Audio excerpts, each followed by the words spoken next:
When Colonel Richard Kemp speaks, people listen. Colonel Kemp is considered an authority on counter-terrorism tactics.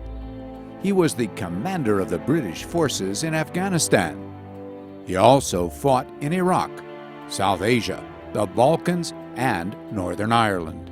As the fighting in Gaza raged, Richard Kemp found time to speak with Keren Hayesod, an organization that has been supporting the residents of the South for so many years. There's no question about what Hamas is trying to do. Hamas is dedicated to the extermination of the Jewish state, of the state of Israel. And if Israel doesn't defend itself and prevent Hamas from carrying out these attacks, Hamas will inexorably carry on with that goal. They will never succeed in that goal. The state of Israel will, of course, survive. Hamas can never eliminate the state of Israel. But it is incumbent upon the Western world, upon the United Kingdom, the United States, the EU countries, Australia, Canada, all of the countries in the world. It's incumbent upon us to stand by our allies, Israel, to make sure that they do not suffer death and destruction at the hands of Hamas.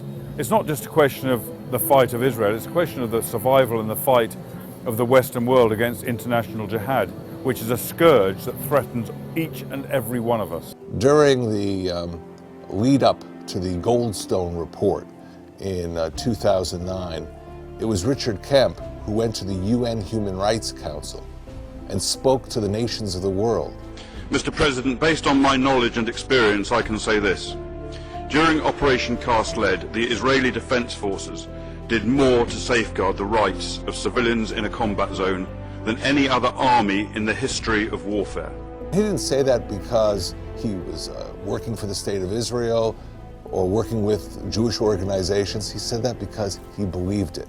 I spent 30 years of my life fighting the kind of terrorism and extremism that the IDF is fighting tonight in Gaza. An enemy who use their own civilian population as human shields, who want us to kill their people, who use mosques, synagogues, schools, hospitals. They use all of these places which are protected under the Geneva Convention.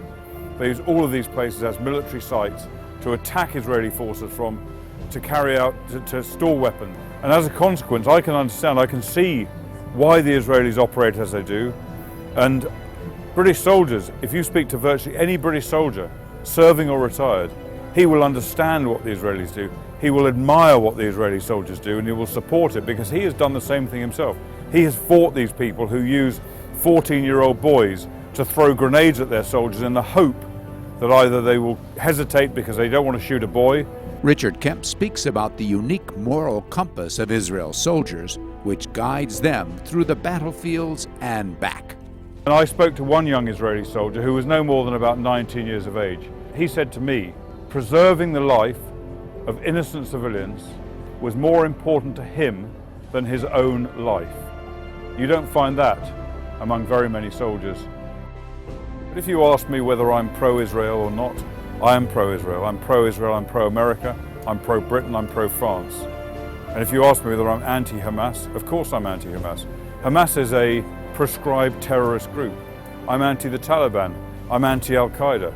Of course, you asked me to take sides between a Western liberal democracy, Israel, and a prescribed terrorist group, Hamas. Of course, there's no question, there's no option. But at the same time, I'm going to give, as far as I can, an objective, professional, military view of the dispute, of the conflict that's going on here in the Middle East.